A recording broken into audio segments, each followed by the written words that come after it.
Oiê, tudo bom? Você tá na sexta temporada do Prato Cheio. E como a gente fala sobre caminhos, não poderia deixar de ter gravações em ambiente externo e muitas experiências. Talvez soe um pouco diferente, e a gente recomenda usar fones de ouvido. Depois, fala lá o que você achou nas nossas redes sociais e não esquece de dar 5 estrelas no tocador de podcast. Bom episódio!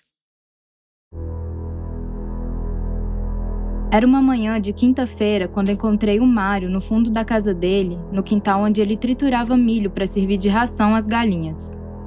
Eu andava pelo bairro como um cão farejando uma história. É que eu tinha viajado uma distância que de carro dá quase 2.000 quilômetros. Então eu não queria sair de Chapecó sem uma história que me enlaçasse daquele jeito que você só consegue pensar, putz, era isso que eu estava buscando. Bom, mas eu viajei de avião e eu não gastei as 24 horas de deslocamento. Foram só umas 6 mesmo. Eu também não fiquei sem a minha história. Porque quando a gente ouve que jornalista tem que gastar a sola do sapato, é porque tem mesmo. E isso nunca fez tanto sentido na minha cabeça. Foi numa caminhada assim, andando meio sem rumo certo, que encontrei essa pessoa que vai aparecer algumas vezes nesse episódio.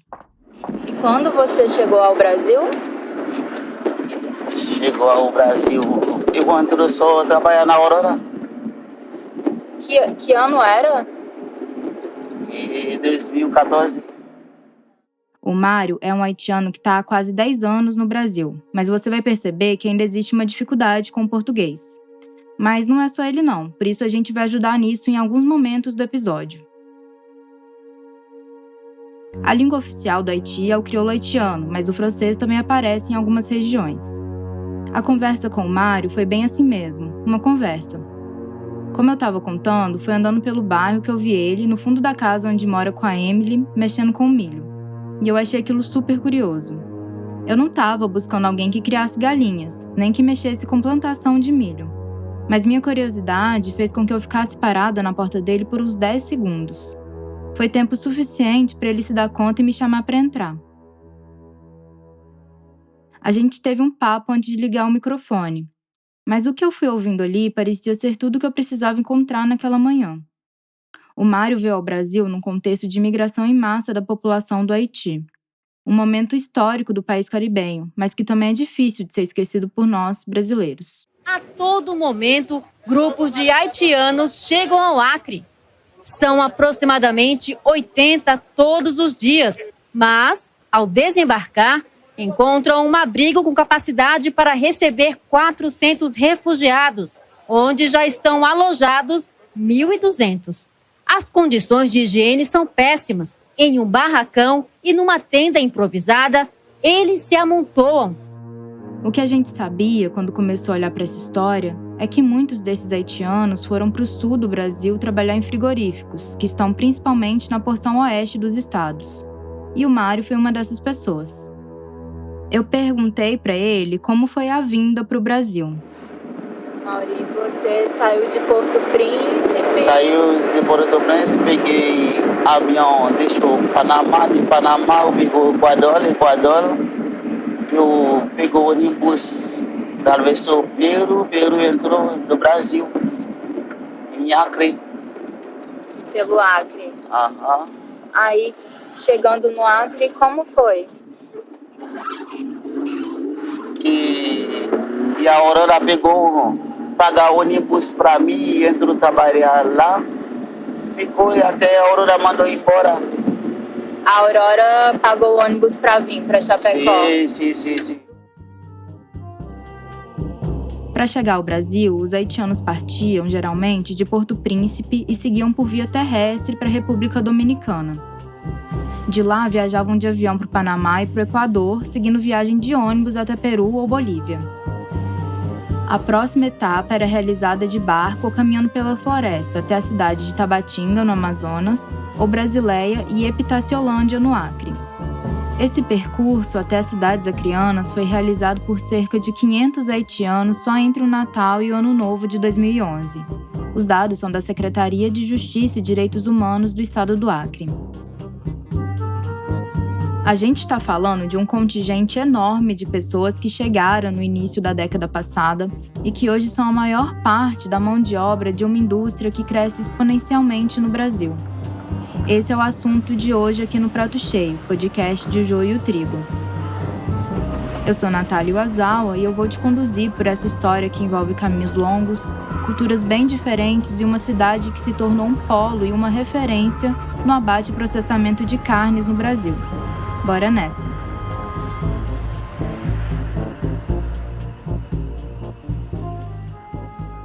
Existe uma especulação de que o nome de Chapecó seja herdado dos Caigangue, um povo indígena bastante numeroso.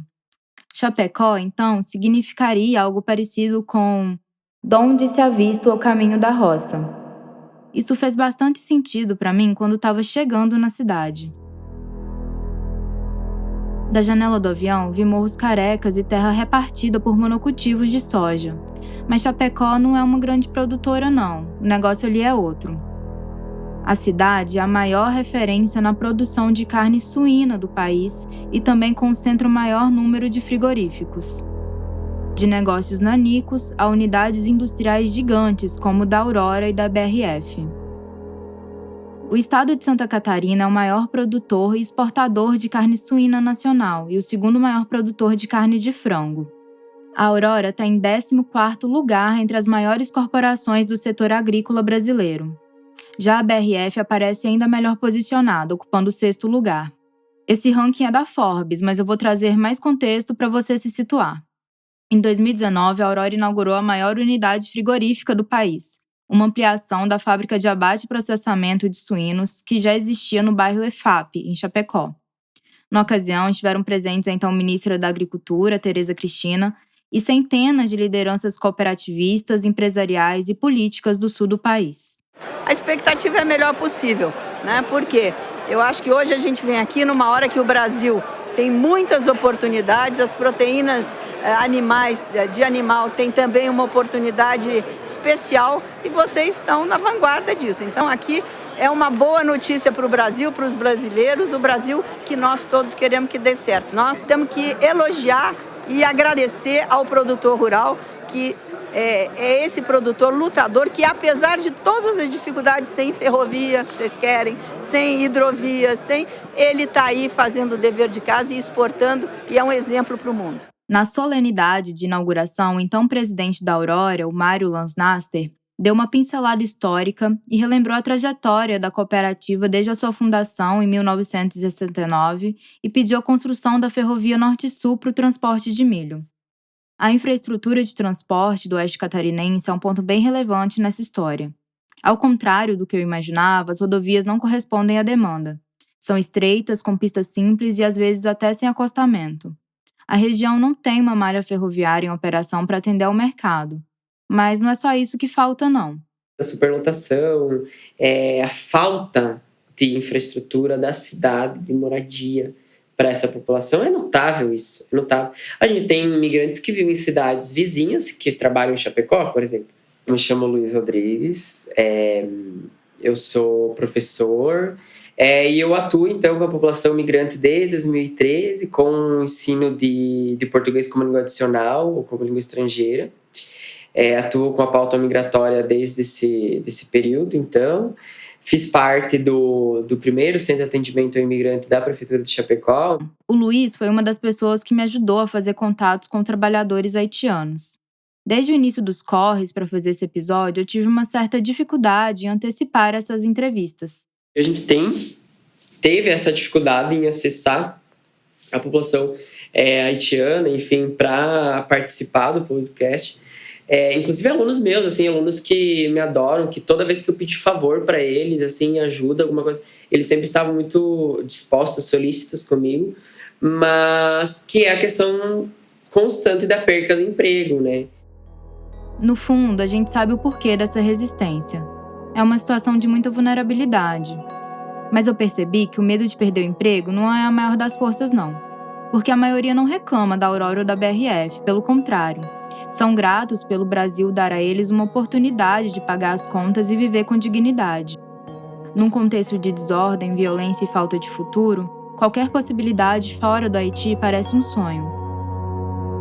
Mas eu percebi também que a língua é uma barreira muito concreta. Muitos deles não se lançaram a conversar comigo na rua. Existe uma vergonha, até uma resistência em falar o português. Mas com o Mário não foi assim. Ele não só chamou a gente para entrar no quintal dele aquele dia, como topou nos levar até o terreno cedido por um conhecido, onde ele planta milho e feijão. É pouco feijão, foi eu que plantei esse também. O terreno onde o Mário planta é um loteamento na região da EFAP. Além da Aurora, a BRF também tem uma fábrica no bairro, o que explica o fato de a maior parte da população migrante decidir morar por lá. A gente vê uma, como é que eu digo, não uma limpeza, mas uma seleção. A gente tem bairros com maior concentração da comunidade haitiana e bairros que a gente não vê muito, né? Aqui no centro. Essa divisão é bem concreta na cidade mesmo. Eu andei por esse bairro para reconhecer o território. Na avenida principal, vi estabelecimentos com os seguintes dizeres: aqui, funcionário da Aurora e BRF tem desconto. No supermercado, produtos da Aurora que eu nunca tinha visto. Iogurte dos mais variados sabores, manteigas e outros laticínios, banha de porco, muita banha e cortes menos nobres das carnes. Mas o que mais me chamou a atenção nessa andança foram crianças com uniformes estampando o logo da Aurora. Aliás, a Chapecoense recebe um patrocínio longínquo da empresa que já dura mais de 15 anos. Eu estava vendo ali como uma cidade vive dependente de uma corporação. A EFAP é um bairro que começa e termina nos frigoríficos. A BRF fica localizada no que a gente pode chamar de entrada principal e a maior unidade da Aurora fica no fim dele. No dia que eu encontrei o Mário, eu estava à procura de histórias, mas também queria ver de perto essa fábrica.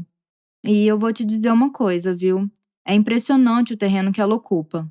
O frigorífico Aurora Chapecó 1, que eu vou chamar carinhosamente de Big Aurora, divide muro com as casas vizinhas e é tão grande quanto um bairro. A gente vai mandar umas fotos disso lá no grupo do Prato Cheio no Telegram. Não à toa, por causa dessa planta frigorífica, que o bairro se expandiu para os lados dela. Lá é como o centro fora do centro. Tem de tudo. Supermercados, bancos, comércio varejista de roupa e calçado, lojas de materiais de construção. E por concentrar moradores migrantes, a gente presenciou uma cena nada rara no cotidiano do bairro: o carro de empregos. Tiago, das 8 às 11 da manhã, temos vagas para candidato PCD. Venha trabalhar na Aurora Coop Aves de Guatambu. Oportunidade para quem busca vaga de emprego. A cooperativa Aurora Coop está contratando para a unidade de aves em Guatambu. A seleção será dia 4, sábado, no CRAS do bairro EFAP, na rua ao lado do campo de futebol. Chapecó é a maior cidade do oeste catarinense que viveu os ciclos econômicos pelo qual toda a região passou: pecuária, erva-mate, madeira e agroindústria. Com o processo de urbanização que começou lá na década de 50, caminhos foram modificados, construídos. Cursos de rios foram desviados, houve desmatamento, queimadas, construções de estradas, bem como de moradias irregulares. O caminho dos alimentos está cheio de nuances, mãos, cifras. A gente, como consumidores finais desses produtos, às vezes não faz ideia de como funcionam essas cadeias, e é por isso que o Prato Cheio decidiu ir a fundo nesse tema. Falar de ferrovia, de logística, de crises humanitárias e processos migratórios, então, é falar de comida. Comida que tem a ver com infraestrutura, economia, história, gente que vai e gente que fica. Em 2019, o ano de inauguração da Big Aurora, a empresa faturou valor recorde, inéditos 10,9 bilhões de reais. As sobras, como é chamado o lucro dividido entre os cooperados, atingiram em torno de 600 milhões. Eu sempre digo, olha, Chapecó não seria o tamanho de Chapecó se não fosse as agroindústrias. Esse é o Genir Ponciano, presidente do Sindicato dos Trabalhadores da Indústria de Carnes de Chapecó. Só que o que a gente vê, eu tenho visto como essa expansão só por parte de capital. Não vejo uma expansão, né, uma contribuição maior aos trabalhadores. Não foi uma nem duas vezes que eu ouvi dos moradores que a cidade acabaria caso a Aurora ou a BRF se retirassem. É uma cidade de médio porte vivendo em função de um setor, das duas maiores empresas especialmente. Deixa eu aproveitar esse gancho para te contar uma coisa que me chocou muito nessa viagem. Muito se fala sobre as imagens fortes do abate, do processamento e do ritmo de trabalho nessas indústrias. Mas ninguém nunca tinha me contado sobre o cheiro fétido e podre que os frigoríficos exalam. Durante minha estada na cidade, visitando essas fábricas, eu entendi que eu ia ter que lidar sim ou sim. Eu ficava um pouco enjoada e incrédula de como a população consegue conviver com isso diariamente. Mas eu ouvi das pessoas que elas já estão acostumadas e o meu incômodo era coisa de quem tinha acabado de chegar. Oi, gente, aqui é a Luísa Coelho. Você já conhece a nossa lojinha? A gente tem bolsa, avental, pano de prato e vários itens para você espalhar a palavra do joio por aí. Quem apoia o Sementeira com valores acima de R$80 terá acesso a conteúdos exclusivos. Esse dinheiro vai direto para a caixinha do podcast, tá? Então, além de passear com o prato cheio por aí, você ajuda a garantir que ele continue. Vai lá conhecer a lojinha e o Sementeira, nosso programa de associados.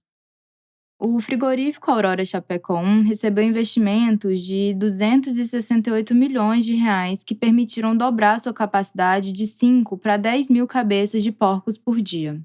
Esse frigorífico é o único brasileiro que exporta carne suína in natura para os Estados Unidos e que também atende a outros mercados, como China, Hong Kong, Japão, Coreia do Sul e Chile, totalizando cerca de 20 países. Esse é o Madsen Charles. O salário é muito pouco. O Madsen estava me falando que o salário na Aurora é muito pouco e que ele tem que achar outro emprego logo, porque tem filhos para criar e um financiamento de uma casa para pagar. E esse é o Mário, de novo. Se lá são R$1.000 pagar um aluguel, depois pagar energia, luz e água, tudo. Quanto sobra para haitiano comer? Para dar um pouquinho para as famílias, é difícil. A exploração do trabalho, o serviço repetitivo e extenuante é uma realidade que já foi tratada em muitos documentários, reportagens e pesquisas por aí. Inclusive no Prato Cheio, a gente já falou sobre isso no episódio Nem Exame Nem Funeral. Na descrição a gente vai deixar uns materiais extra. E no terceiro bloco essa questão volta, com recortes específicos da nossa apuração. Mas voltando ao Madsen e ao Mário, bom, é importante saber que os dois têm em comum o fato de terem trabalhado na Aurora e terem sido demitidos pela empresa depois de muitos anos. O Madsen eu encontrei no ponto de ônibus em frente à BRF, numa via bem movimentada, e por isso o áudio não tá naqueles trinques. Ele estava com a esposa, a Ismalene, e a netinha vendendo produtos haitianos. Sabonetes, pomadas dermatológicas e quinquilharias das mais variadas. Veio pelo Acre? Acre, sim. De Acre vem. Aí, lá no Acre, foi a Aurora que trouxe pra cá? Não. Eu que venho tudo sozinho. Depois, eu que primeiro haitiano que trabalha de Aurora, desde 2013. O Madsen estava me contando que chegou em Chapecó sem intermédio da empresa e que foi um dos primeiros haitianos a trabalhar lá. Ele buscando mais gente de Acre, porque quando eu entrei em 2013, o primeiro haitiano que entrou lá. Ele viu esse haitiano trabalhando bem, ele foi a Acre para buscando gente. Ele era tido pela Aurora como um bom funcionário. Tão bom que a Aurora quis mais, então foram recrutar no Acre. O Madsen foi essa pessoa que ia junto para fazer a ponte entre os patrões brasileiros e os trabalhadores haitianos. 3 vezes fui a Acre buscando haitiano. Primeira vez ele trazia 90 haitianos. Já trabalhando na Aurora, você foi até o Acre para trazer patriotas seus para trabalhar? Sim. Porque agora essa empresa está sofrendo, porque todo haitiano, esse salário é muito pouco, todo haitiano dá bola. Muitos haitianos que vieram na época que você veio já foram embora do Brasil. Sim, bola do Brasil, quase fui bola do Brasil, porque esse salário é muito pouco. Tem família lá para atender. O Madsen foi uma das pessoas que viu a Aurora, que tinha uma entrada e uma saída e poucos funcionários, se transformar na Aurora, que tem o maior chão de fábrica frigorífico do país e funcionários a perder de vista. São 10 anos de Brasil e 9 de Aurora. Mas ao contrário do que aconteceu com a empresa, para ele, pouca coisa mudou. O Madsen continua tendo que buscar emprego para pagar as contas e mandar dinheiro para a família no Haiti. Esse caminho do dinheiro, inclusive, é um relato muito comum. Quase todos os haitianos com quem conversei ajudam financeiramente a família que ficou no país. Eu trabalhando de produção, fazendo salsicha e mortadela, preparando massa de salsicha e mortadela. De 9 anos, eu não troco esse setor, um só setor. Porque eu vim falando com o chefe de que você pode, mandando de meu setor, esse setor não está, de que como que eu posso ficar lá? Bueno, pero tem uma dor de barriga, eu tiro a roupa, fui em casa. Amanhã vuelve, você mandar me ir para casa. Por isso. Mandar ir para casa, com 9 anos trabalhando. O Mads, então, ficou 9 anos trabalhando no setor de mortadela e salsicha. E ele me contou que uma vez, de tanta dor, pediu para o chefe para que ele trocasse de setor, mas isso não aconteceu. Um dia, passando mal, ele decidiu tirar o uniforme e ir para casa. No dia seguinte, estava sem emprego, depois de 9 anos de empresa. A gente sabe que as agroindústrias aqui em Chapecó, não só em Chapecó, mas mais Chapecó, falando de Chapecó, eles foram salvos 2 vezes. Uma quando veio os haitianos, em 2012, né, os companheiros haitianos, não tinha mais trabalhador aqui. Tinha como fazer. Esse é o Janir, de novo, o presidente do Citra Carnes. Aí veio o pessoal, os companheiros venezuelanos, né, que agora está sendo suprido mais pelos venezuelanos. Naquela manhã, quando os funcionários da BRF trocavam de turno e o Madsen e a Ismalene toparam conversar comigo, eu entendi. Entendi que para migrantes que vivem em Chapecó, o frigorífico não é a única opção, mas é a principal. Agradeci e me despedi deles, e do fedor da BRF. Eu quis saber de onde o Mário saiu do Haiti e como chegou ao Brasil. Parece óbvio que os haitianos não tenham saído da mesma cidade, mas a gente tem a mania de homogeneizar países, culturas, povos e até caminhos. Na maior parte das conversas, eu não consegui entender direito o nome da cidade, mas eu achei importante, na minha escuta jornalística, dar ouvidos à narrativa que cada um me apresentava. E aí, na Aurora, você ficou 7 anos. 7 anos. É a melhor empresa que tem a ajudar o povo. Meu Deus do céu. A Aurora ajuda. O Mário foi um dos trabalhadores que a Aurora foi recrutar no Acre. Ele chegou a Chapecó por um caminho dado pela empresa, do ônibus que cortou o país, transportando esses haitianos do Acre a Santa Catarina, a casa e comida quando chegaram na região. Tudo pagou para a Aurora e Águas do Chapecó. A Aurora pagou para mim. Dormiu, comida, tudo. E depois, 4 meses, eu pensei, Águas é muito longe para mim trabalhar. Ficou muito cansada em Águas. Eu saí, Águas, eu aluguei o casado, morar em Chapecó. O Mário estava explicando que quando ele chegou, a Aurora pagava alojamentos para os trabalhadores em uma cidade vizinha, Águas de Chapecó. Mas ele achou muito longe para ir e voltar todo dia, então ele decidiu, por conta própria, mudar para uma casa mais perto da fábrica. Essa onda migratória na qual o Mário veio ao Brasil aconteceu quando o Haiti foi atingido pelo terremoto que abalou o país em 12 de janeiro de 2010, deixando mais de 300 mil mortos, segundo a ONU. As condições de sobrevivência não estavam das melhores e milhares de pessoas decidiram migrar. O relatório de 2022 do OBMigra, um órgão vinculado ao Ministério da Justiça e Segurança Pública, nos dá a dimensão dessa onda migratória. Segura aí que eu vou te apresentar alguns números. Em 2011, eram 670 haitianos ocupando postos de trabalho formal no Brasil, cerca de 1% de toda a força de trabalho migrante no país.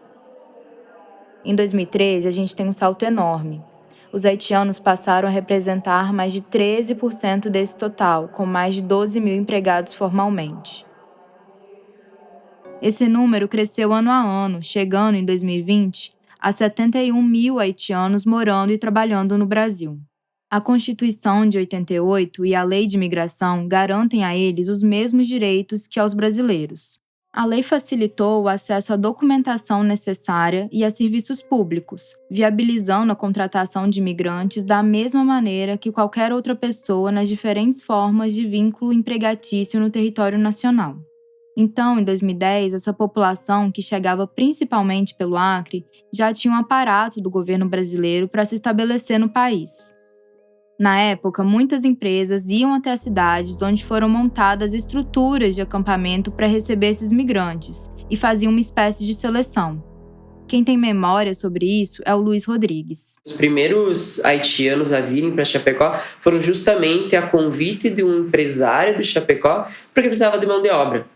E é muito interessante que, se você para notar o perfil desses migrantes, eram homens, jovens, que vieram para trabalhar aqui. Eu fico me questionando o que isso se assemelha. Em qual tempo da história, onde se eram escolhidos homens negros, fortes, com dentes bonitos, para vir trabalhar, sabe?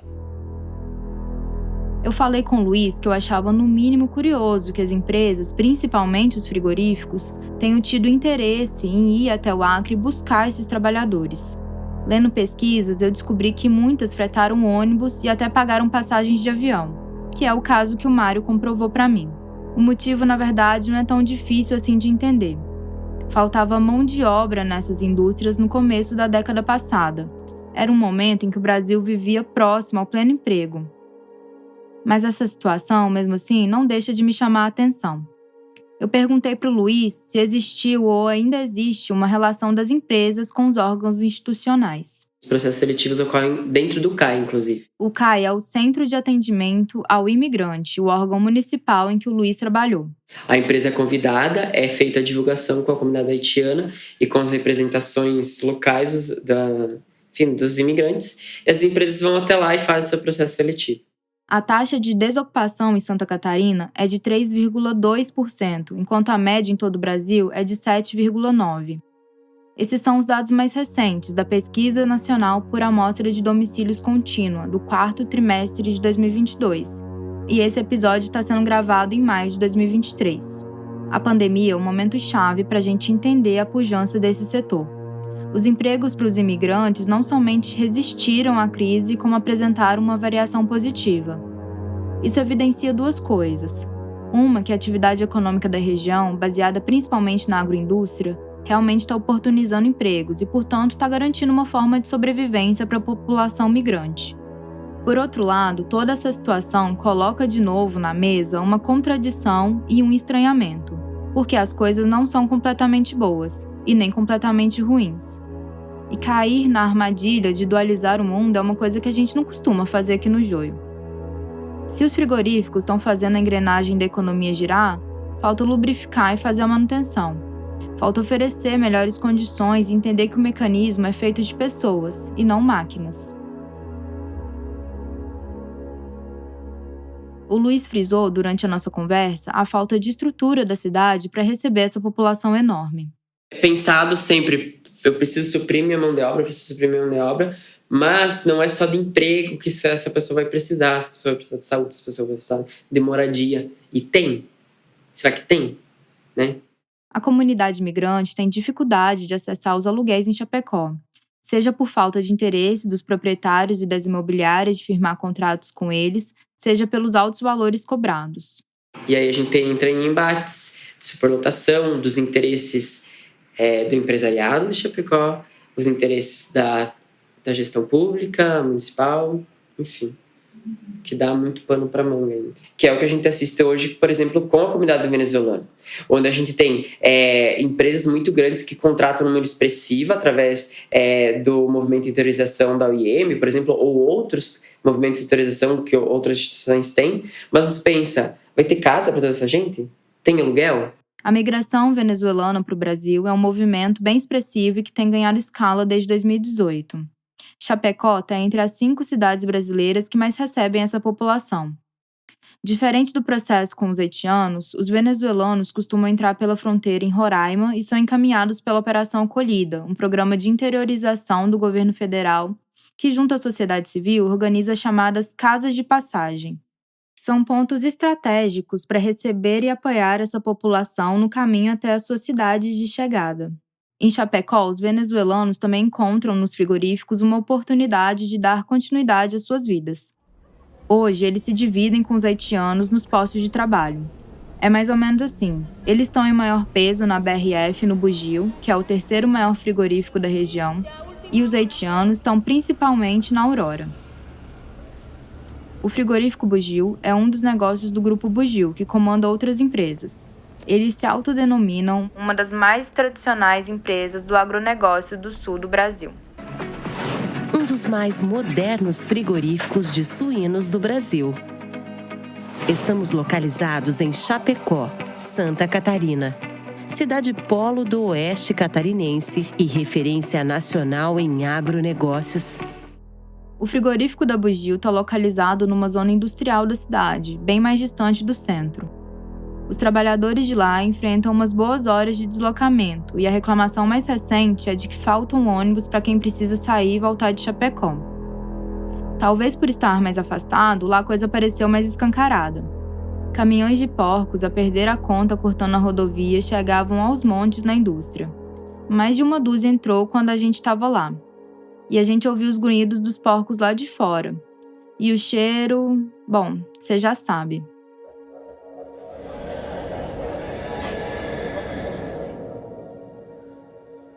A gente chegou na troca de turnos, por volta de 1 da tarde, e eu vi muitos venezuelanos e indígenas, principalmente do povo caigangue, circulando por toda parte. Naquele dia, o sindicato estava fazendo uma panfletagem para chamar os trabalhadores para a Assembleia de Prestação de Contas. Mas tinha uma pauta ali que era mais urgente e que estava sendo tratada com a diretoria do frigorífico. A gente fez uma pesquisa um pouquinho atrás sobre alimentação aqui. E mais 70% dizem que é horrível. A maior reclamação é com a carne. E agora a reclamação sobre o suco, que é servido quente, que tem mosca dentro do suco. Que não tem variedade nenhuma. O café da manhã é só pão com margarina, assim, indefinidamente. Feijão e arroz servido cru muitas vezes. Carne reaproveitada. São coisas bem básicas assim, que a gente recebe de reclamação. E bem recorrente. Essa é a Carolina Tim, assessora de comunicação do Citra Carnes. A gravação tá ruim, a gente pede um pouco de paciência porque a captação foi feita no corredor de saída do frigorífico da Bugio. A Carol estava falando que o sindicato tem recebido reclamações constantes sobre a qualidade da comida servida dentro da indústria.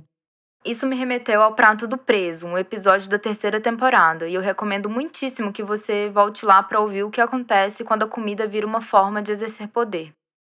Em constante desenvolvimento, porque para nós, cada colaborador é uma peça fundamental para o crescimento contínuo da empresa. Somos a solução no processamento de alimentos. A gente vai seguir falando sobre as condições trabalhistas do setor e te contar o que a gente viu por lá. Segura aí, é só o tempo do intervalo.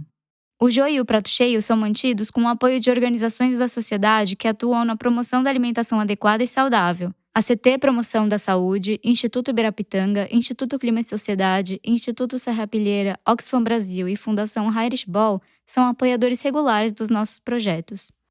E quando se trata de saúde, a gente não dá para falar o dia todo.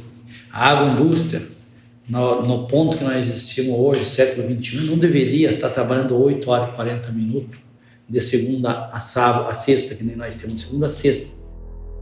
A essa altura do episódio, pelo que você ouviu da história do Mário e do Madsen, já deu para entender que o negócio é uma máquina mesmo. Máquina de moer gente. Porque nas agroindústrias, por que tem muito trabalhador adoecendo? Porque o ritmo não é só o frio. As regras para exportação é de 8 a 12 graus tem que trabalhar. Entendeu? Se passou por isso, não pode. Se você adoecer, você passa já a ser uma pessoa negativa à empresa. Ou tem muito atestado, ou está doente.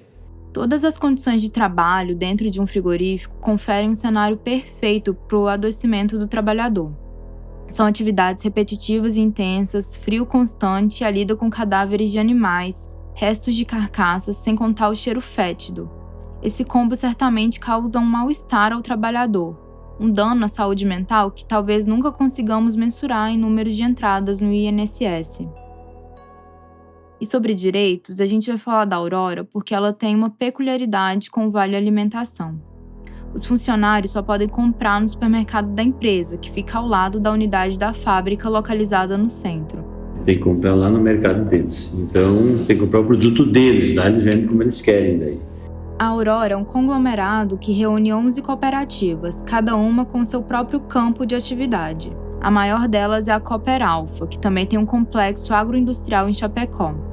O discurso é de cooperação, mas a atuação é como de qualquer outra empresa do mercado.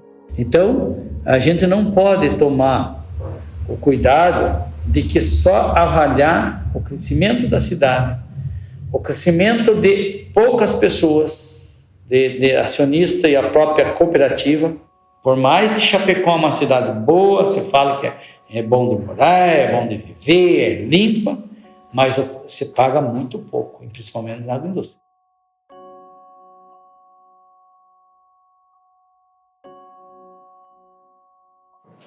Eu sempre falei porque aqui a vida não é muito fácil, tá? Porque tem muitos haitianos e acho outros imigrantes também, tá? Que sustenta a família, tá? No país deles. Nessa cidade mesma, para alugar uma casa é muito caro. É muito caro e você não recebe muito, tá? A Cleroni, essa pessoa que você acabou de escutar, foi a única mulher haitiana que eu entrevistei. Sobre a cultura e formas de organização da sociedade haitiana, eu percebi que as mulheres são mais retraídas e dificilmente topam falar. Mas a Cleroni não. E eu acho importante a gente ouvir o que ela tem para dizer, porque ela é uma mulher muito jovem que decidiu sair do seu país natal para viver uma vida mais possível no Brasil. Ela tem cheiro de sonhos e de esperança. Eu não quero ficar sempre dentro da BF porque o trabalho é muito duro. Se você ficar cada dia fazendo a repetição, você vai ficar doente. Porque a repetição, cada dia, você vai ficar doente. Ela trabalha na BRF no setor de embalagem de peru, mas no momento está trabalhando com a desossa da coxa. Ela também estava me contando que faz um curso de análise e desenvolvimento de sistemas, porque, como você ouviu, o plano é sair da BRF assim que puder. Essa clareza sobre querer outra forma de vida no Brasil e fugir do trabalho adoecedor nos frigoríficos transborda também para um ponto que ela já está dominando muito bem, que é a língua. Tem muitas colegas que não conseguem defender, tá? Se defender. E porque eu tem colegas que eu sempre ajudo. Eu sempre ajudo porque não falo português. Eu cheguei aqui no dia 19 de 2020.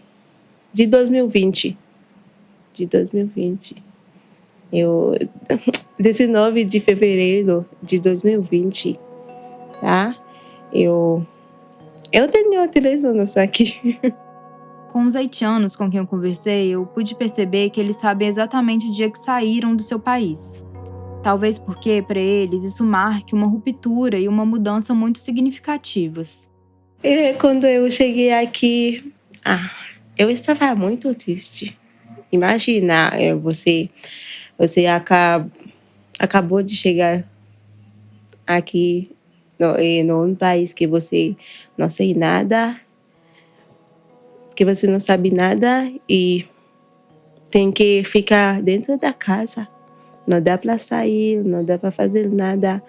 Eu estava triste e com muita saudade da minha família. Tem vezes eu até chorei.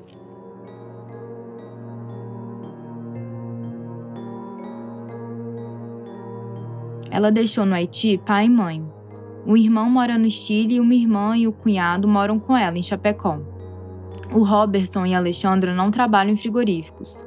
Ambos são estudantes da Universidade da Fronteira Sul, que tem um programa voltado para a inserção de alunos migrantes na universidade pública. E a Cleroni está inspirada a seguir um caminho parecido. Se tem uma coisa que ficou muito clara para mim durante essa pesquisa, é o quanto os haitianos valorizam a educação e o trabalho.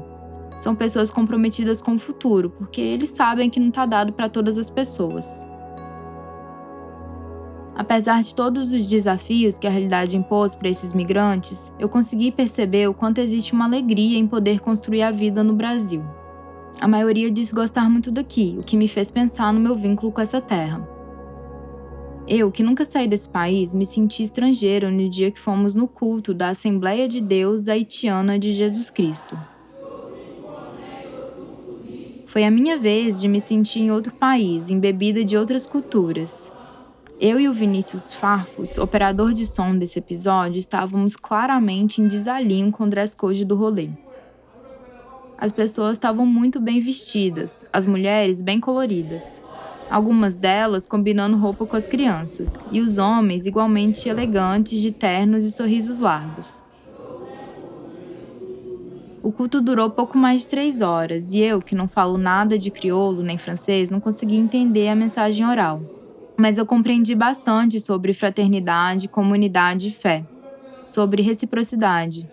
Porque a acolhida que eu recebi por parte de todas as pessoas haitianas com quem eu conversei é algo que eu desejo que tenha acontecido com elas quando chegaram aqui.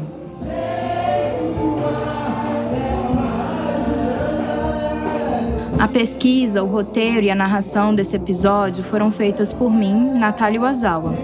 A produção executiva é da Luísa Coelho e a assistência de produção desse episódio é da Amanda Flora. O Vinícius Farfus fez a captura de som desse episódio. As redes sociais estão a cargo de Alicia Lobato. A edição de som e as trilhas são de Vitor Oliveira. E o design é feito por Denise Matsumoto, Clara Borges e João Ambrósio.